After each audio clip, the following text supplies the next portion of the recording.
Hai, apa kabar semua saudara? Selamat datang dalam YouTube channel segmen Kerinduanku. Saya berdoa firman hari ini boleh menjadi berkat, kekuatan, damai sejahtera, penghiburan, bahkan pertolongan bagi saudara. Saya banyak dapat feedback bahwa Kerinduanku sudah menjadi sebuah manual book bagi setiap orang. Bangun pagi pasti nonton katanya. Thank you so much saudara. Selalu kerinduan kami for the glory of God. Kita melakukan ini untuk kemuliaan bagi nama Tuhan di tengah-tengah tim yang super sibuk. Mereka ini sibuk-sibuk semua nih saudara ini. Mereka nih pokoknya terbang terus ya kan saudara. Tapi mereka orang-orang hebat, orang-orang baik. Kita kasih tepuk tangan dulu dong untuk mereka. Mantap jiwa saudara ya. Udah tepuk tangannya gak usah banyak-banyak, nanti sombong mereka saudara. Kita mau sama-sama tundukkan kepala. Kita mau bersatu dalam doa. Tuhan Yesus yang baik, kami mengucap syukur untuk kebaikan-Mu. Kami percaya bersama dengan Tuhan Yesus kami akan mengalami perkara-perkara yang hebat. Kami akan melihat pertolongan Tuhan nyata dalam kehidupan kami.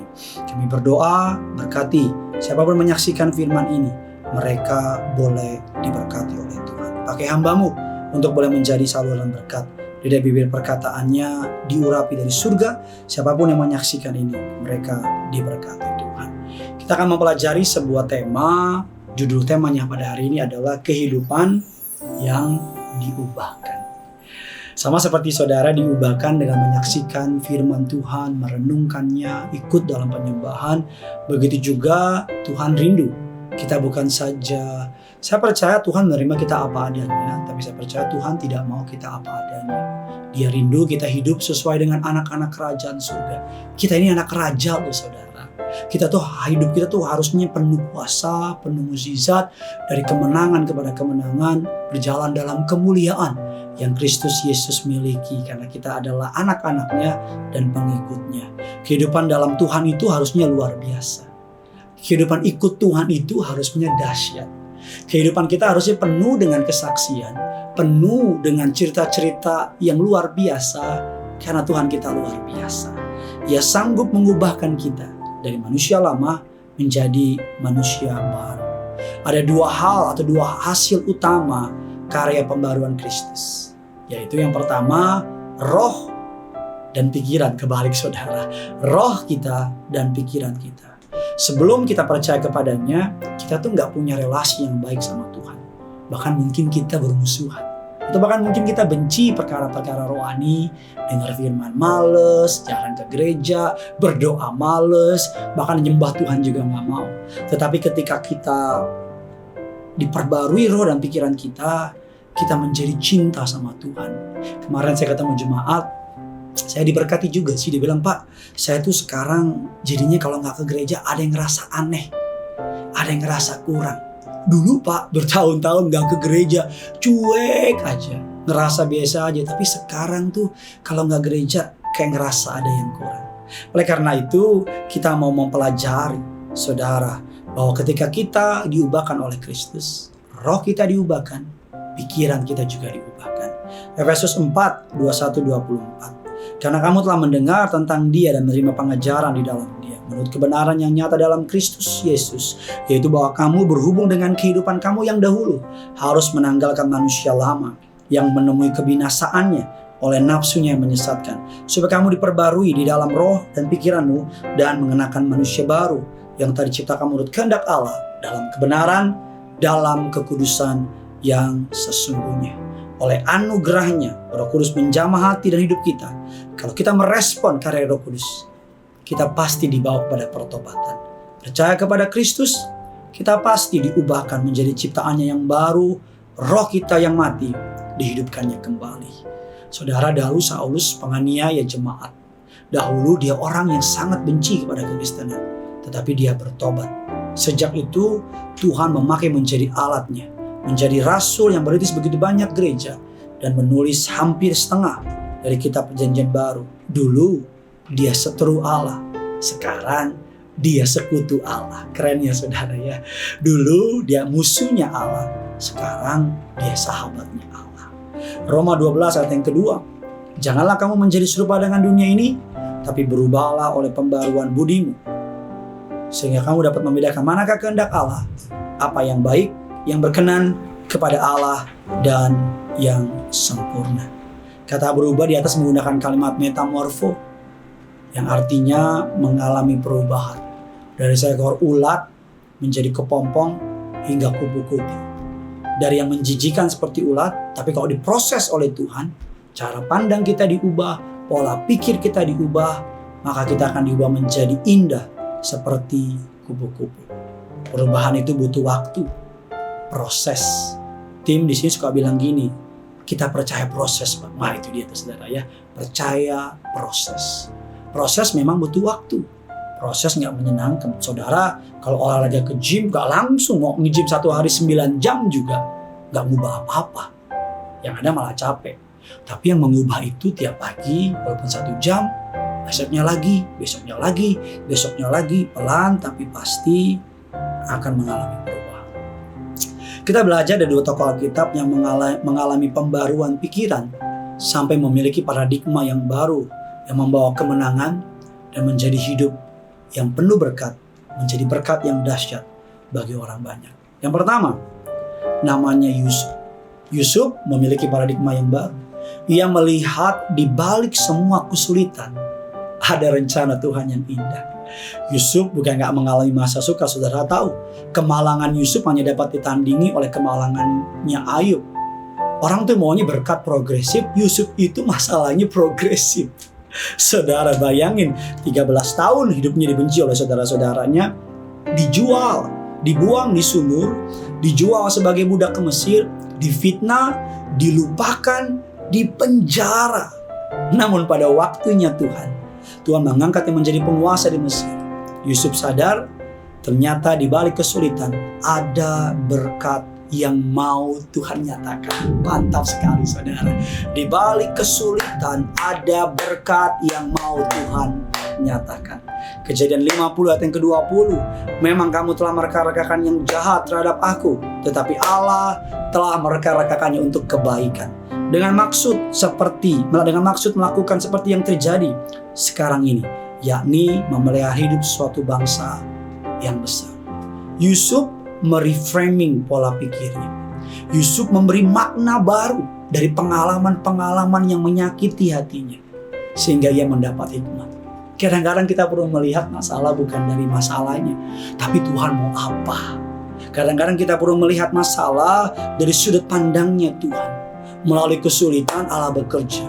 Melalui kesulitan Allah membentuk memproses Yusuf. Karakternya diubahkan, yang dulunya manja, tukang ngadu, berlindung sama papanya, besar mulut, sombong.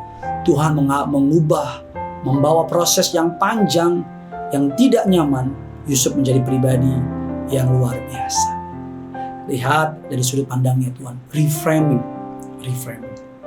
Dulu saya lihat masalah keluarga saya sebagai sebuah kelemahan. Justru sekarang saya lihat masalah dulu sebagai kekuatan. Saya kalau nginjilin anak muda yang punya masalah keluarga, saya lebih tajam dari orang-orang yang gak punya.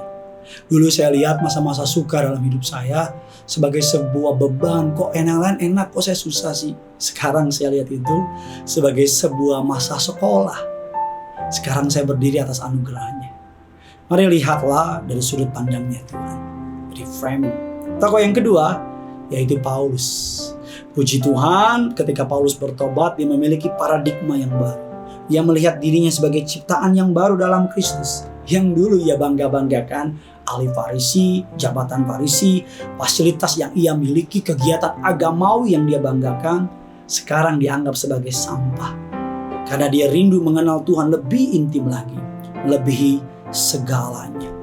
Dalam 1 Korintus 1 ayat yang kedua, kepada jemaat Allah di Korintus, yaitu mereka yang dikuduskan dalam Kristus Yesus dan yang dipanggil menjadi orang-orang kudus, dengan semua orang di segala tempat yang berseru kepada nama Tuhan kita Yesus Kristus, yaitu Tuhan mereka dan Tuhan kita.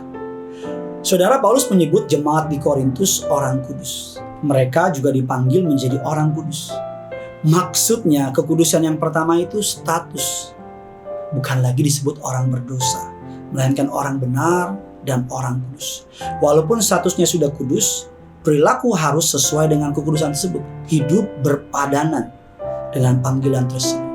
Paulus mau orang-orang di Korintus hidup dengan kekuatan dari kerajaan surga, dengan kekuatan kuasa Roh Kudus.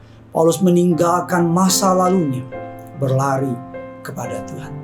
Makanya firman Allah mengatakan, aku melupakan apa yang ada di belakangku dan mengarahkan diri kepada apa yang ada di depanku. Paulus dulu bangga banget sama agamanya. Tapi sekarang Paulus bangga banget sama Yesus.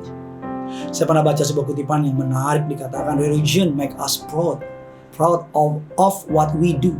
The gospel make us proud of what Jesus has done on the cross. Agama membuat kita bangga terhadap apa yang kita lakukan. Kita menyombongkan kehebatan kita. Tetapi Kristus membuat kita bangga apa yang Yesus perbuat. Orang agamawi menghakimi karena merasa kaya Tuhan. Sedangkan orang yang rohani tidak suka menghakimi karena berbajukan belas kasihan. Bukan berarti kompromi, melainkan membenci dosanya tapi mengasihi orang yang berdosa. Beda ya saudara ya. Kita benci dosanya tapi kita kasihi orang yang berdosa. Biarkan kehidupan kita hari demi hari menjadi diubahkan segambar serupa dengan Kristus.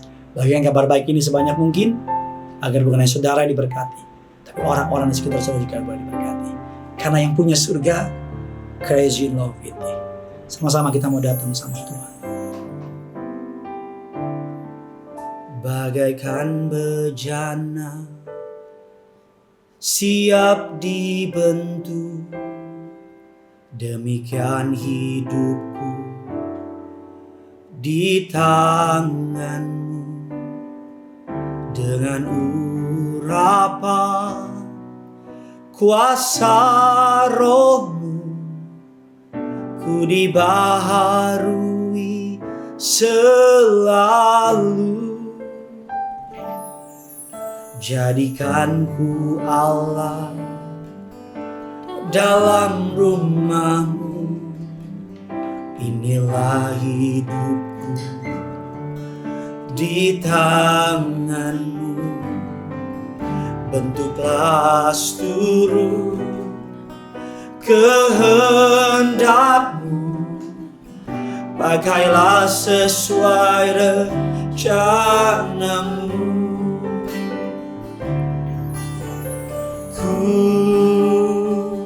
Mau seperti-Mu Yesus, disempurnakan selalu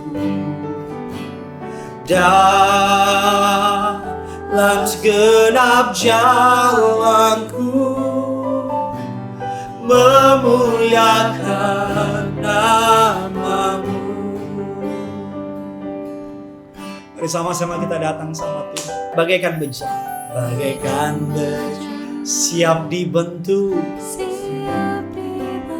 Demikian hidupku Tuhan, di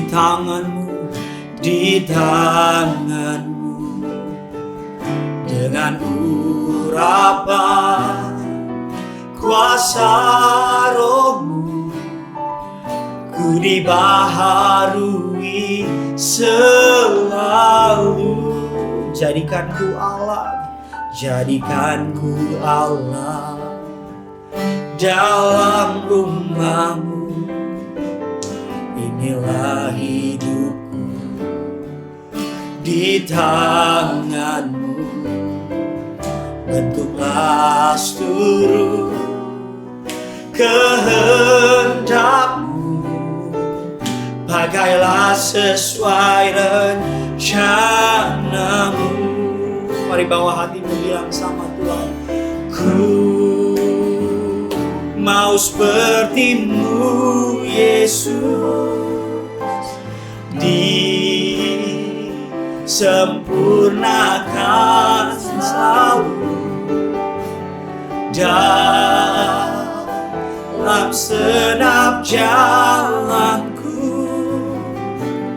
memuliakan nama-Mu. Ku mau seperti-Mu Yesus, sempurnakan selalu dalam segenap jalanku, memuliakan namamu, memuliakan namamu, memuliakan namamu.